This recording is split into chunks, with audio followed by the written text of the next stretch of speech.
Bienvenue sur Azimut. Ici, nous parlons orientation. Retrouvez tous nos contenus et nos outils pour les parents sur azimut-orientation.com. Bonne écoute. Bonjour à tous, je suis avec Pascal Tot, qui est directeur national de ESUBCOM, une école de communication. Bonjour. Bonjour, bonjour à toutes, bonjour à tous. Alors, racontez-moi ce que c'est que cette école. Alors, ESUBCOM, École supérieure de communication, c'est assez simple dans la lecture, comme ça on voit exactement ce qu'on fait juste après le bac.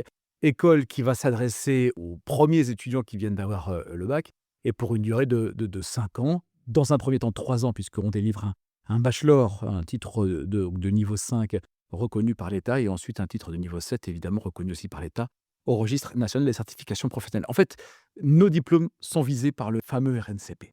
Donc ça, c'est un point qui est très important. Et ensuite, c'est une école de communication. Alors, la question est de savoir qu'est-ce que je fais? Est-ce que je vais faire du marketing ou est-ce que je vais faire de la communication? Et bien souvent, on se dit, mais la frontière, elle est où? Et quelle est la différence entre les deux? J'ai souvent l'habitude de dire que le marketing et la communication, c'est comme la médecine et la pharmacie. Ça va ensemble, mais c'est pas la même chose. Voilà.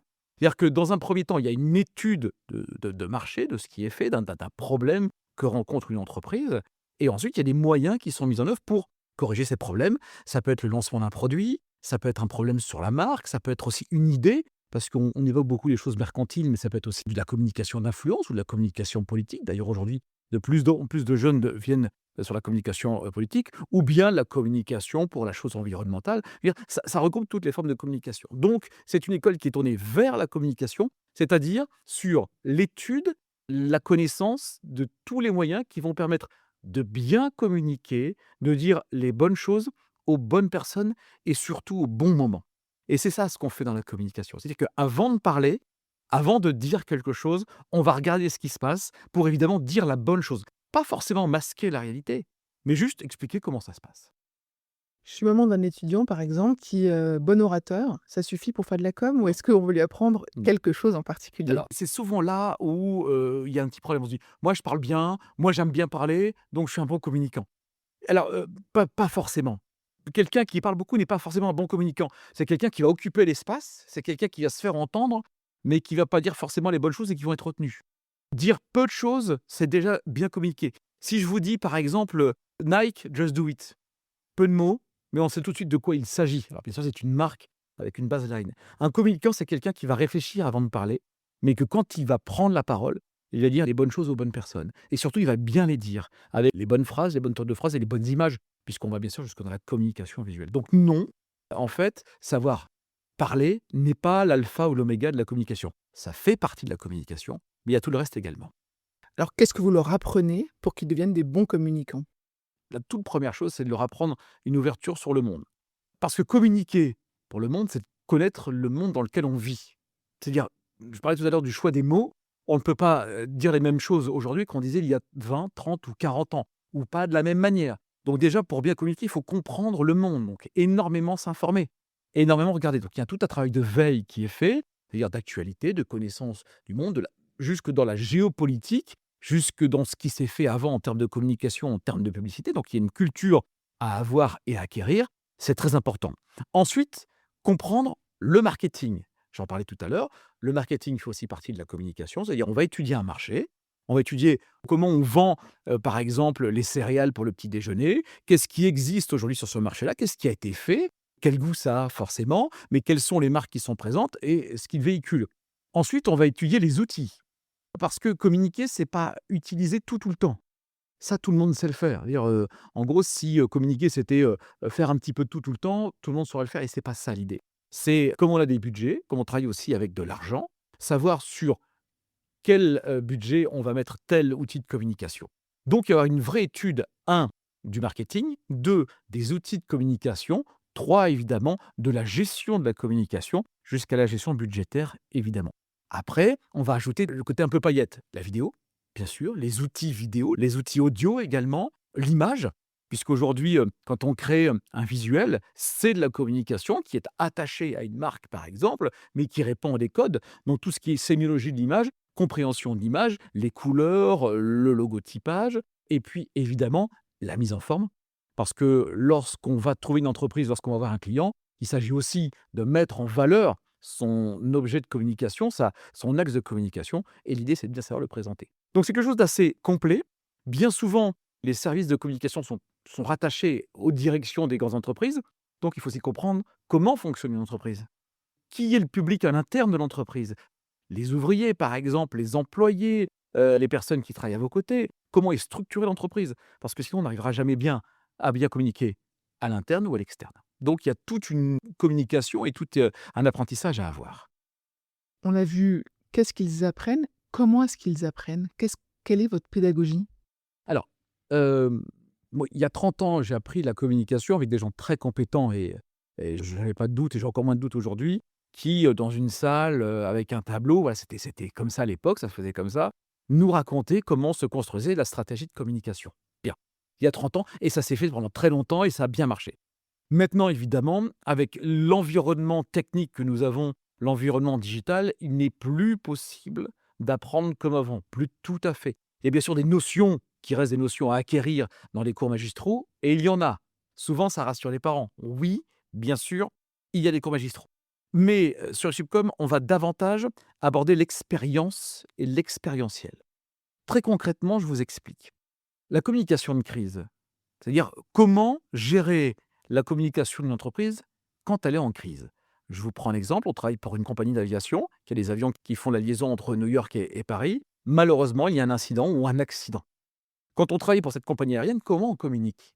Et qu'est-ce qu'on va dire? Alors, on pourrait passer 2, 3, 4 heures dans une salle à expliquer ou à regarder comment se fait une communication pour une compagnie aérienne quand il y a un problème. La vivre, c'est mieux. Alors, rassurez-vous, je ne vais pas faire tomber un avion pour autant. En revanche, on a créé ce qu'on appelle, nous, les 24 heures de la crise. On demande aux alternants, aux étudiants, de venir un jeudi à midi, et pendant 24 heures, non-stop, en groupe, ils vont gérer la communication pour une entreprise qui est en crise. Et ça se termine le vendredi matin à 11 heures par une grande conférence de presse avec des journalistes qui sont présents et qui vont venir poser un certain nombre de questions aux communicants pour savoir comment ils vont devoir faire leur papier ou leur reportage. Et les étudiants vont être sollicités pendant ces 23 ou 24 heures-là pour répondre à la presse, pour répondre aux autorités, pour répondre à la communication digitale qui est faite en parallèle, pour répondre aux familles des victimes, pour répondre aux employés également de la compagnie. Donc il y aura une sollicitation, une sursollicitation qui va se passer en 24 heures. Par exemple, moi, quand j'ai appris cette communication de crise, le jour où j'étais confronté pour la première fois de ma vie à une crise, j'étais bien étonné parce que ça ne s'est pas passé un lundi matin à 11 heures dans une salle, ça s'est passé un vendredi soir à 23 heures quand il n'y avait plus personne au bureau. Et donc, on s'est retrouvé seul, on ne sait pas comment faire. Donc là, l'idée, c'est de recréer, on est bien d'accord, on va essayer de recréer à l'extrême une crise pour qu'ils puissent la gérer. Même chose, on travaille souvent en agence en communication, c'est-à-dire qu'on travaille pour des agences de com qui sont reconnues et qui répondent à des demandes de clients. Mais à l'école, on a l'habitude de gérer un brief, c'est ce qu'on appelle un brief, c'est-à-dire une demande en particulier sur une semaine.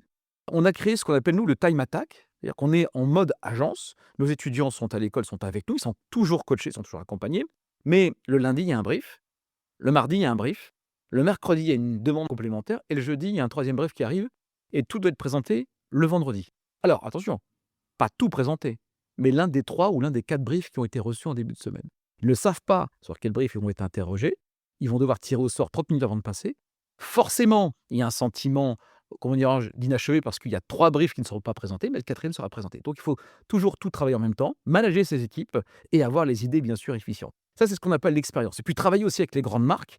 Pour nous, c'est important. Alors, je sais qu'il y a plein de monde qui le fait, c'est tout à fait normal. Sauf que quand on travaille avec Lego, par exemple, comme on l'a fait il y a 3 ans, comme on a travaillé avec Häagen-Dazs il y a 2 ans, et avec l'Organisation mondiale de la santé il y a 1 an, là, les personnes, les directeurs marketing, les directeurs de communication viennent nous voir, viennent rencontrer nos étudiants et vont noter les étudiants à notre place. Alors nous, on est là, bien sûr, en accompagnement pour expliquer au directeur marketing qui n'est plus tout à fait à l'école, eh bien, comment il faut accompagner les étudiants. Donc on va être là en secours, en spare, j'ai envie de dire. Mais le but, c'est de faire rencontrer des personnalités à nos étudiants. Voilà un peu comment on apprend aujourd'hui. C'est ce qu'on appelait il y a quelques années le fameux learning by doing, qui aujourd'hui est dépassé. Hein. On est davantage dans l'expérience en tant que telle, vivre quelque chose lorsqu'on est sur un campus.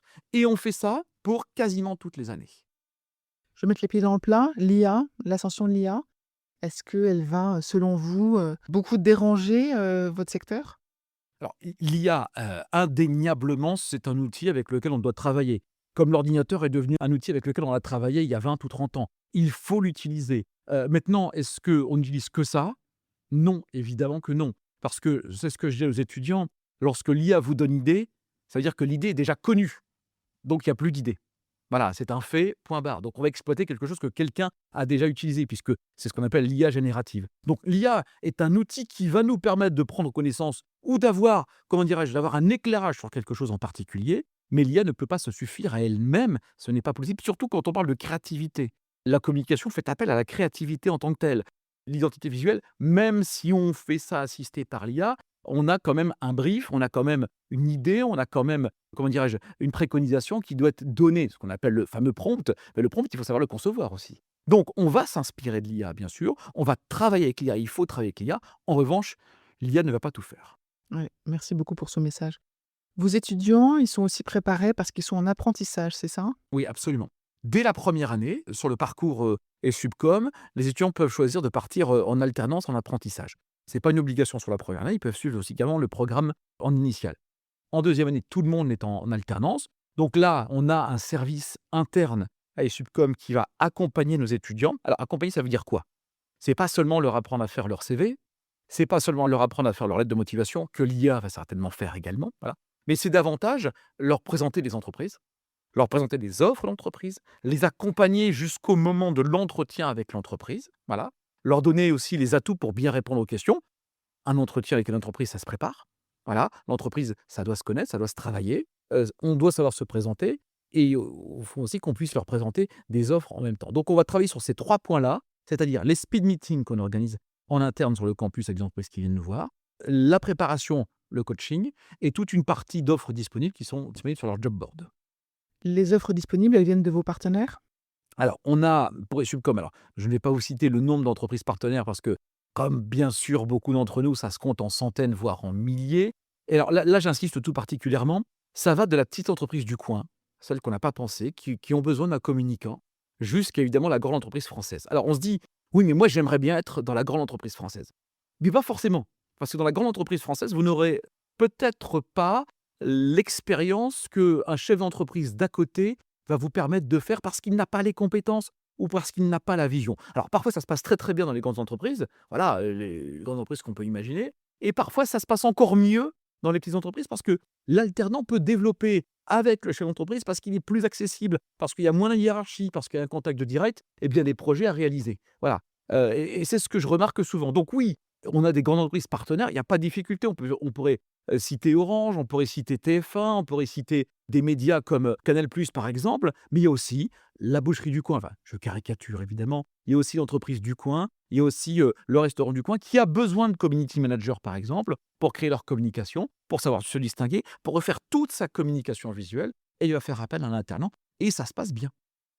C'est quoi justement, vous avez cité un métier, community manager. C'est quoi les métiers auxquels on peut prétendre avec un bachelor et avec un master? La difficulté de la communication, c'est de s'enfermer dans un métier. Alors, évidemment, il y a les grands métiers, comment dirais-je, capitaux, qui sont directrices ou directeurs de communication dans une entreprise, évidemment, mais ça peut aller jusqu'à chef de projet événementiel, c'est-à-dire organiser des événements internes ou externes dans l'entreprise, travailler en agence directement ou être responsable communication, évidemment travailler avec toute la partie digitale sur le community management de plus en plus, mais aussi sur, j'appelais ça le chef de l'éditorial d'une entreprise. Voilà, quand on écrit pour Air France, on n'écrit pas pour une autre boîte. Il y a des éléments à respecter en termes de communication, il y a des règles à respecter. Donc toute cette charte de mise en place, ce qu'on appelle le brand content, hein, voilà, pour employer un mot de communication, c'est-à-dire le contenu de la marque, il faut le connaître et il faut l'assimiler pour pouvoir mieux communiquer dessus. Donc il y a toute cette famille de métiers qui appartiennent au digital,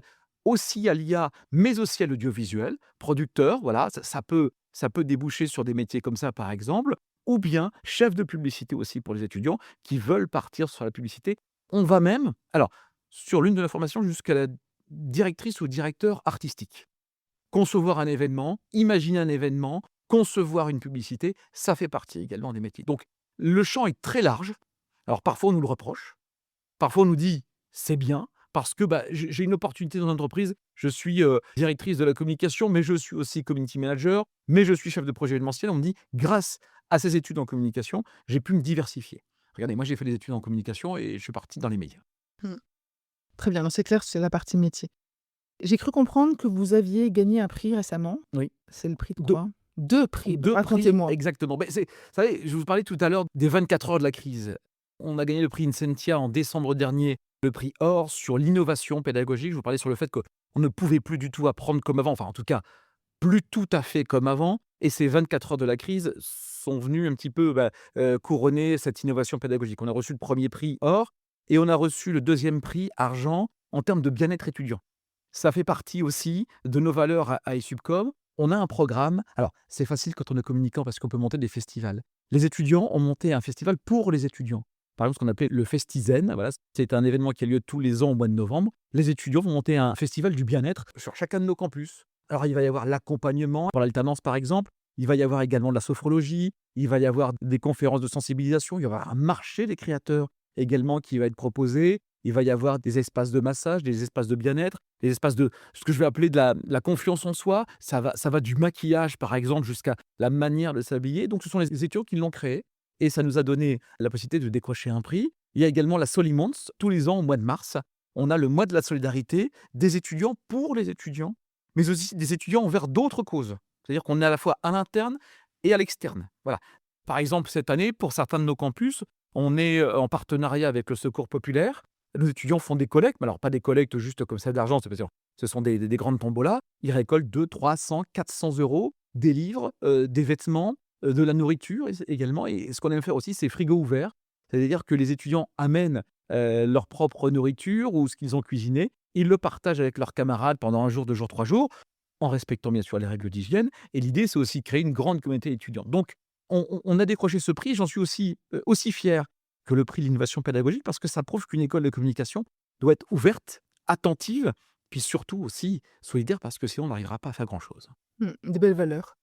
Vous avez parlé de campus. Oui. Vous êtes où en France? On a 5 campus en France. Les campus historiques à Paris, dans le 16e arrondissement, c'est rue Renlag. À Lille, nous sommes boulevard de la Liberté. On est, pour celles et ceux qui connaissent Lille, c'est juste en face du Palais des Beaux-Arts de Lille, en plein centre-ville. On est à Reims également, dans un tout nouveau campus qui a été inauguré il y a 2 ans, pas très loin de certaines grandes maisons de champagne. À Lyon, on est sur le campus de Sciences-U Lyon, qui est dans l'une des artères, des grandes artères. Et à Aix-en-Provence, on est dans un campus qui a été inauguré il y a de cela 5 ans, donc quasiment tout neuf, et qui accueille les étudiants. Grosso modo, aujourd'hui, les Subcom, c'est entre 2000 et 2500 étudiants dans toute la France et chaque année, ce qui fait qu'on a une communauté voilà, d'anciens, d'alumni, on existe depuis 2007 très précisément.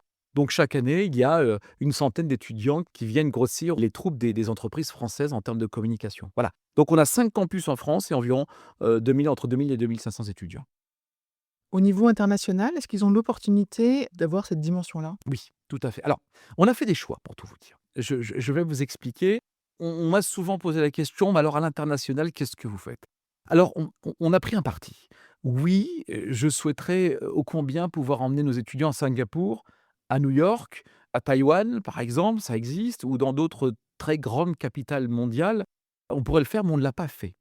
On a choisi 2 destinations, peut-être un peu plus modestes, mais réalisables. C'est-à-dire, un, c'est l'Angleterre, avec le London College of Communication, c'est à Londres, voilà, et à Dublin également, avec l'université de communication de Dublin, qui est en partenariat en plus avec CNN International, pour leur permettre, voilà, un parcours à l'international. Alors, bien sûr, si j'ai un étudiant qui me dit: «Monsieur, j'aimerais tellement partir à Singapour», il y a pas de problème. On a des partenariats, grâce au groupe Scolet, on les fera partir. Mais je préfère présenter des choses réalisables, parce que ça a un coût aussi, voilà, à des étudiants qui aussi ont l'habitude de l'alternance. Se dire: «Attention, ça a un coût et là, il n'y a pas d'alternance». En master 1, donc c'est au tout début du master 1, pour leur permettre de faire un parcours à l'étranger, bien sûr d'améliorer leur anglais, d'avoir une vision différente du monde, avec 2 destinations qui sont atteignables.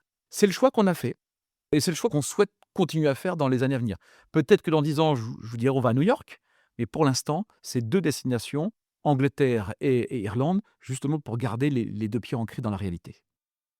Un jeune motivé, j'imagine qu'il doit avoir une forme de curiosité, on a dit que c'était nécessaire, qu'il a une forme d'analyse. Qu'est-ce qu'il doit vous montrer en arrivant? Ça, c'est souvent la grande question et il y a un mot qui résume bien tout cela, pour moi, c'est la passion. Parce que la communication, je vous l'ai dit, il y a un petit côté impalpable, on sait pas trop. On voit ce que c'est, mais on ne sait pas trop. En revanche, il y a un vrai attachement au métier de la communication. On aime, tout à l'heure on parlait d'être un bon orateur. Bon, quelqu'un qui sait parler, c'est quelqu'un qui est passionné par ça.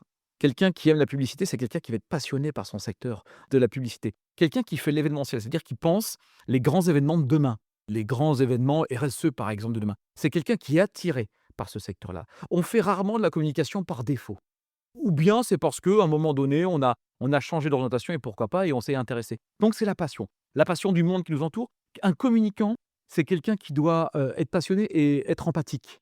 Comprendre qui on a en face de soi, comprendre le monde qu'on a en face de soi. S'il est déphasé, il ne pourra jamais bien communiquer, il ne pourra pas comprendre. Donc, un, la passion, et deux, l'empathie. Et les communicants dans des campus où il y a d'autres écoles, il faut les remarquer tout de suite. C'est les gens qui, certes, parlent fort, je suis d'accord avec vous, mais qui vont très très vite vers les autres. Très très vite, ils vont chercher à nouer des liens, à discuter. Il y a une forme de curiosité qui n'existe pas tellement ailleurs. Donc avoir cette curiosité et avoir cette passion, c'est important pour moi. Comment est-ce qu'on candidate? Il y a des concours qui sont, proposés, soit en distanciel, soit en présentiel. Alors le distanciel, c'est souvent le mercredi après-midi, le présentiel, c'est souvent le samedi matin sur nos différents campus, par internet évidemment, sur le site internet des Subcom et subcom.com. Ensuite, vous choisissez le niveau dans lequel vous voulez entrer. Voilà, si vous venez d'avoir le bac ou si vous allez avoir le bac, c'est évidemment, bachelor, première année, voilà. Et ensuite, vous pouvez entrer en deuxième, en troisième, jusqu'en quatrième année pour les accès parallèles qui sont proposés. À savoir qu'en troisième et en quatrième année, il y a les cours de remise à niveau qui sont proposés, notamment sur toute la stratégie de communication et sur toute la partie, PAO, donc c'est-à-dire, la présentation assistée par ordinateur, toute la suite Adobe qui est proposée à nos étudiants. Donc il y a des cours qui sont proposés en août et en septembre pour les remises à niveau, pour ensuite intégrer les promos qui sont constitués par concours. Le concours, c'est assez simple. D'abord, un test de culture générale, le français, l'anglais forcément, le test de logique. Alors le test de logique, c'est un peu marrant parce qu'en fait, on demande à des gens qui sont créatifs d'être logiques. Bon, souvent, il y a une petite surprise. Moi-même, je l'ai fait ce test-là, j'ai pas eu une très, très bonne note, voilà. Soit, c'est anecdotique, mais surtout, et c'est important de le dire, l'entretien avec un responsable pédagogique, ou avec un prof pour connaître l'étudiant qu'on a en face de nous, montrer sa passion et surtout avoir déjà une idée de son projet professionnel. C'est ce qu'on demande bien souvent à nos étudiants. Est-ce que vous acceptez tous les types de bac? Oui, on accepte tous les types de bac, bien sûr. On cherche un niveau et j'ai l'habitude de dire, notamment pour les personnes qui rentrent en première année, c'est à nous aussi de les former à la communication. Bien souvent, le lycée, et c'est pas sa vocation, le lycée, ne forme pas à la communication. La stratégie de communication, il connaît pas, le marketing, il connaît pas, la publicité, il connaît très peu. C'est pas le boulot du lycée.